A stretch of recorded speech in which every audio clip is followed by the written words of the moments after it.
I have mixed feelings about this one. It doesn't click with me the way a lot of the previous arcs have, you know? Like, if it's probably been obvious from my overall tone and demeanor, I've been really digging Season 4 so far. This is probably the second real dip in overall quality. It's not a big dip. It's not like the episode I can't remember the name of. The filler episode right before Observer Effect. It's Daedalus. That's it, Daedalus. Daedalus was just kind of... But this is weird. I don't even know how to properly describe it. And that's a bad thing, because that's my job. The Reeve Stevens crew wrote this one along with Kodo. Kodo actually said this was his favorite episode from Season 4. I would love to know why. No insult intended, of course. I'm legitimate. But of course, in order to properly have such a conversation, I would need to figure out what I don't like about it. And I think the best way to put it is it's all about the details. There are specific details that sour the whole punch bowl, for about lack of a better analogy for me, which I'll be covering as we go. What's interesting, though, is this is also directed by David Barrett. You're probably thinking, who?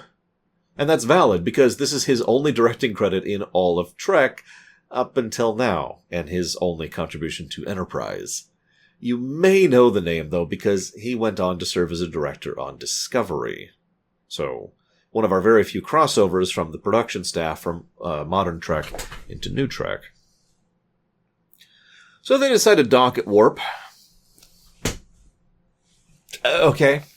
I mean, it's not literally docking. They have the tether and all that. But, wow. Warp 5-ish. Yeah, these are rough calculations, but I decided to sit down and do some math while I was watching this scene unfold. And it's pretty terrifying. It's very impressive looking, but it's pretty terrifying. Do you know that in-flight refueling is a thing? Has been a thing for decades in real life. A long time. But I bring that up because in-flight refueling is actually terrifying and horrifically dangerous to do and can go very, very badly, obviously. But that's done at a speed of about 370-ish kilometers per hour, which is important because what they're going warp 5, which is either 4.427 million times faster or 9.729 million times faster, depending on what you use. As I've talked about before, there's no such thing as a static speed for warp, which has always irritated me. So take your pick. Those are the figures I've got to work with. But either way, the relevant point is made clear. A minimum of 4.5 million times deadlier than what we do in real life. So that's cute. That's terrifying. I thought about talking about the inconsistency of warp speeds here, but every time I do, I get people in the comments who tell me, "Lore, you're an idiot." And I mean, I'm tired of that. So moving on. I'm not going to let it go. I do think it's stupid they don't have a codified speed. It's just other people disagree with me, so that's whatever. So, the Columbia is there. That's cool. That's cool. It is nice to see Hernandez again. I think this is one of the last times we're going to be seeing Hernandez, unfortunately. So that's a bit of a shame. Nevertheless, she helps. Cool. It's also cool that they show that the Columbia literally looks differently than the Enterprise. And if you don't understand why I point that out, remember that every time a Galaxy class or an Excelsior class or whatever would show up, it would look exactly identical back in TNG and DS9 and arguably Voyager, because they were using the same model, so it did look identical. There are a few exceptions to that, but those were usually case-specific. It's nice to see that they actually bothered to change the design up so it looks like a different ship. That's all. It's just a nice little touch. It's the kind of thing that would actually have been really cool to do from, the beginning when it comes to this show. Or this series, I should say. Anywho, this is probably the first time we really see Tucker earn his engineering chops. Oh, you know what I mean by that. The engineering badge, right? Virtually every main engineer, every main engineer in Old Trek as well as Modern Trek had to at some point or another earn their badge to earn the right to be called a Starfleet engineer. And that always involves pulling some absolutely random, insane trick in order to fix a situation that was deemed impossible to fix. This is Tucker's inclusion. Well, he's done some good engineering stuff before now. It's usually been in the lines of make us go faster, make the thing not blow up, or try to fix something in an extraordinarily small amount of time. That's all normal maintenance-y level stuff. This is more impressive. So that's another bit of characterization that happens in Season 4. It just keeps happening, doesn't it? We could argue we're Scotty's and LaForge's and O'Brien's and Taurus's various badges were earned. But you know what I'm talking about. There's always at least one moment where they go above and beyond and really impress. My personal favorite is actually one from very early on from Scotty's. I cannot bend the laws of physics. When he's trying to restart the warp core. It's just a cool little scene. Anyways. So, they managed to make it with 2 seconds to spare. Whatever. I'm not even going to mention the fact that this is basically Speed in space, and Speed had come out at this point, I'm pretty sure. So, this leads to probably something that I don't think anyone intended at all, but I find fascinating. 2 captains of the 2 Warp 5 capable ships decide on their own, without orders from Starfleet Command, to just go and engage in a mission into hostile territory by themselves. Now, I'm not making fun. Quite the contrary. If they're officiates of the state, this makes perfect sense. You've probably heard me talk about this concept for a while. Would you believe this is actually where that idea had its very first blossom when I was first watching Season 4 of Enterprise? Because I was looking at that like, well, this makes perfect sense. They need a level of independence and a level of being able to make their own decisions. And if you're granting your military officers, or whatever, your organization's officers, the right and ability to make their own command decisions when it comes to these kind of operations and what operations they do with regards to overall mission parameters. So in other words, it's not just a tactical level, but an operational level of control. Then you kind of, by default, have made them officials of the state. Whether you have done it officially in paperwork or not, they're acting on behalf of Starfleet, period. And they're making decisions on their own, on behalf of Starfleet. So you see where the idea gestated. Considering this leads to an interesting period of pseudo-peace between the Klingons and the Federation, Starfleet, which will last until Day of the Dove, not Day of the Dove. I was confused. It's the one with Kor and the Organians. I don't remember the name of that episode. That one. Considering this stage of relative peace will last until then, I'd say they did a pretty good job. And it helps to explain one of the reasons why Starfleet has this policy. The other reason, of course, would be necessity. Like I said, it's the Old West. You've got the captains and they're out there doing things. You can't always line up with that, right? Arguably, this same policy would somewhat continue into Kirk's era. It would not be until Picard's era that this policy would officially stop existing, because by that point, the infrastructure has followed the Old West, and the Old West doesn't exist anymore, right?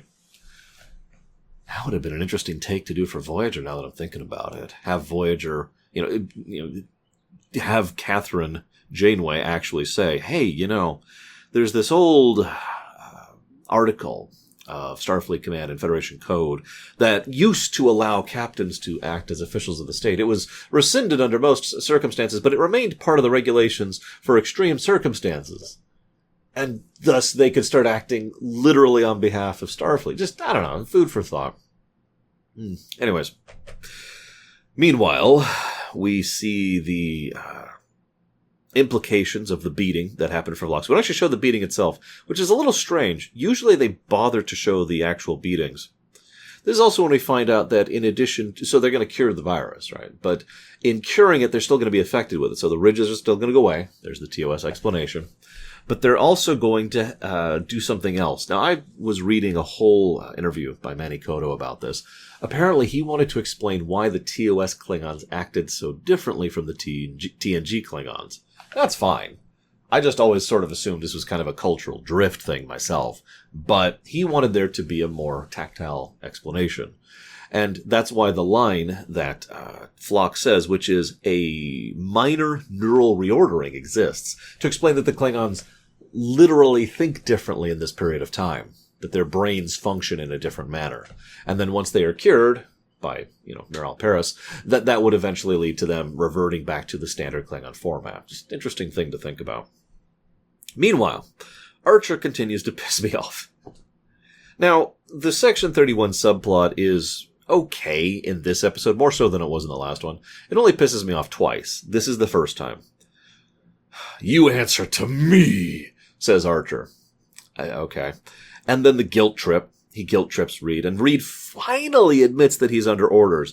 But Archer's response to that is to like violently react immediately, like, I'm under orders. You ran, and so it's that kind of like immediate response thing. And his line, and I wrote it down, was, "I'm your commanding officer. You don't follow orders from anyone else. You follow orders from me." And I kept processing why this pisses me off so much, and it sort of clicked with me. Because I paused the episode and I just sat here and I just processed Trek. And I started putting it in my mind, what if this was happening with Kirk? Would I be okay with Kirk being this upset? And I just kind of went down the list, And then I remembered one of my favorite scenes in Star Trek VI.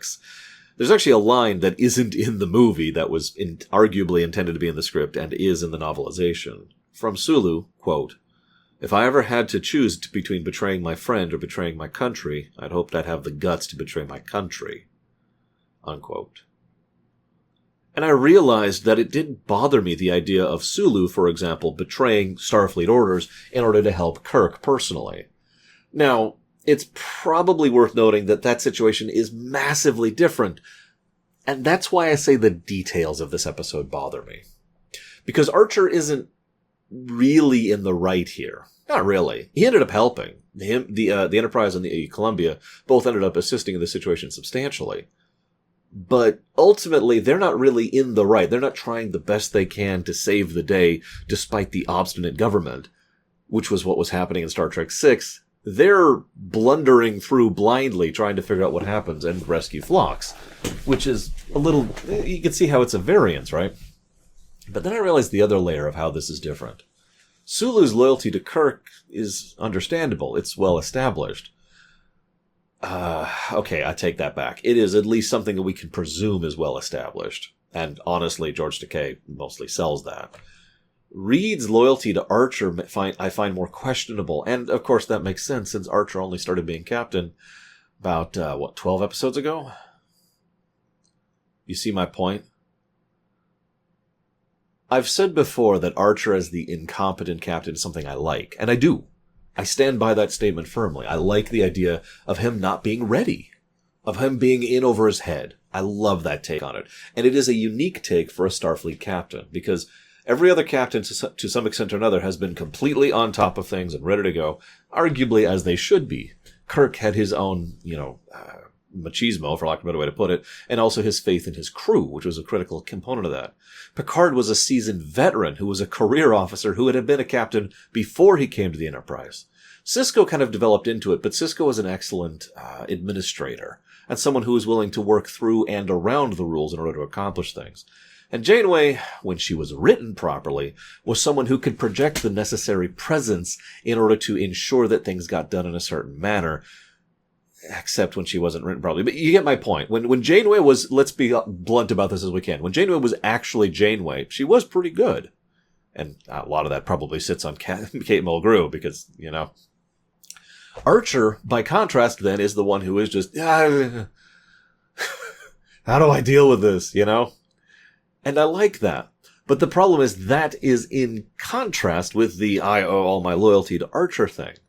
Quite the contrary. It would be more like the variance I would put into this. Sorry for stuttering so much. I have a bit of a headache and it's causing me issues here. The variance I would put into this, it'd be funny if I'm having a stroke or something, wouldn't it? It's okay. It doesn't run in my family. Instead of, I am loyal to your commanding officer because he is God kind of approach, which is what they're going for here, I would make it instead Reed insists on informing Archer, not because of loyalty to him per se, but rather because Sir Archer is one of our first NX captains. He's the first captain of the 5 ship. He's developing. He's working together to be a better captain, but he's not going to react to this in a standard way. We know how captains... No, you don't understand. Archer is not like other Starfleet captains. He hasn't gone through the same rigorous protocols that every other captain goes through. We need to treat him as Archer, not another captain of Starfleet.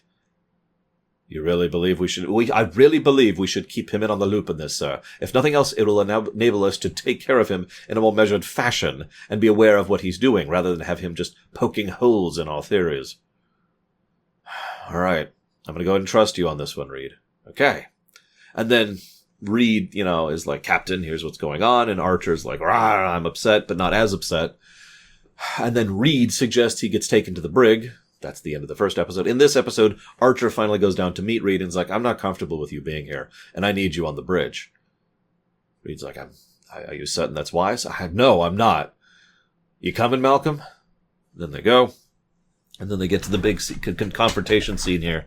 And Reed's like, Archer's like, I need to know where Phlox is. I need to know what's going on. And Reed says, unfortunately, sir, I'm a bit down on the totem pole. I don't actually know all the details. And Archer's like, well, who does?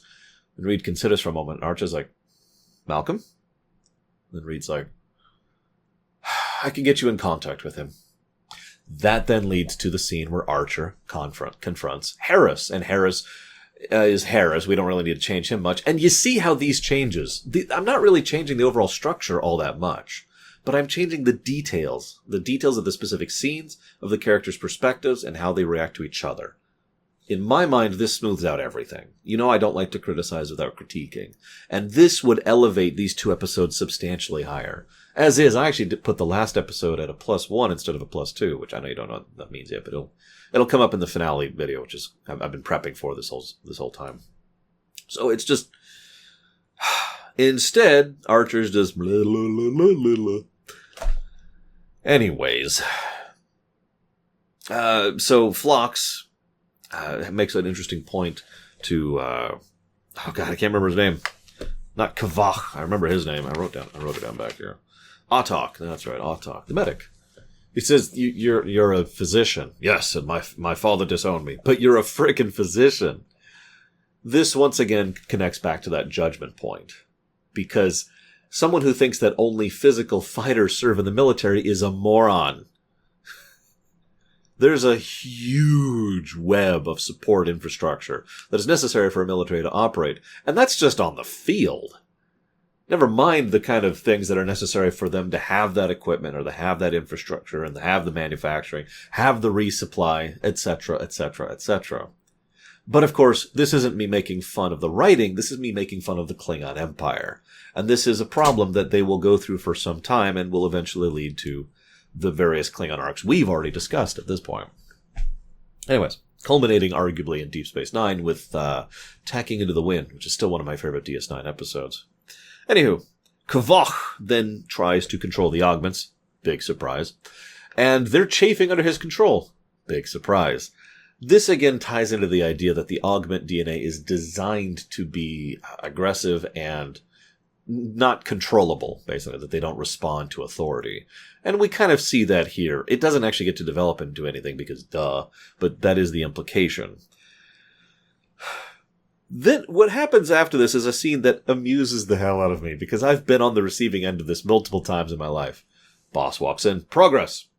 We are making progress. Things are going well. I need details. Let me get into the specific and exact details of the specific thing and a specific... I need details I can take to my boss. Okay. How many of you have ever been through that? Just out of curiosity. Way too often. All right. Anywho, this is when we see Admiral Krell for the first time. He's connected to the high command and is implied to be someone reasonably high up in the totem pole, when it comes to the military. And even in the more TNG era times, we know how much influence the Klingon military has over Klingon politics. So he's a big voice. Big fish, if you want to put it in such terminology. This leads to Reed and Murad. Murad says that soldiers don't question, they obey. But it's okay, because if the superiors are wrong, then they're imprisoned or killed. Man, that just says everything it needs to right there. Do I even need to add to that? Do I need to... Is there anything additional? No, we're good. Okay, cool. We also find out that they're feeling fear now. Now, I kind of mentioned this. This is the other line. They mentioned the neural reordering earlier, Phlox did. This is the other line. I feel fear and my heart isn't even Klingon. I was going to make fun of this, but then I remembered a scene over in TNG, and I had to look up the episode number. Season 4, episode 17, so when TNG had gotten good. And Worf was terrified. It's the episode Night Terrors. And Worf actually feels fear and goes to commit suicide over it. Because the very idea of the fact that he is so afraid actually compounds itself and makes him feel like he is losing what it means to be himself, that he is losing his sense of identity. And, being a Klingon, he shouldn't be feeling this kind of fear. He has to be talked down from this. It's actually a surprisingly good scene in an otherwise forgettable episode that wasn't actually all that great. But I wanted to comment on it because it kind of indicates the same thing. Klingons feel fear, of course. Why wouldn't they? But usually Klingons do kind of a Vulcan thing with regards to their fear. They just lock it away and they put it over there. They'll actually feel that elsewise when they're in private or when they have the opportunity to reflect, assuming they even try to. So, being afraid on the bridge during his shift? And being afraid during a combat mission? Utterly unheard of. Instead, what Klingons usually get is they get into it. They get into the zone. They barbarian rage, to put it simply. And they just kind of ride that wave. To be afraid during that... Either way, Archer then mentioned that he doesn't trust Harris. Okay, yeah, that makes sense. And the Klingons could have gotten their help some other way. Swing and a miss. The problem here is that the Klingon Empire, especially at this point, is not going to reach out to the Federation or the Denobulans or anyone else for assistance on this matter. Even ignoring the augment thing, even ignoring that. If they just had a straight-up plague they were having difficulty with, they wouldn't do that. That's not the Klingon way, especially at this point in their political structure. No, they would try to probably send out marauders and teams to kidnap medics en masse in order to try and bring them in to deal with this. So, that's neat. But anyways, this then leads to the loyalty to the captain over loyalty to Starfleet thing. This is when the Sulu quote clicked with me, as I already mentioned.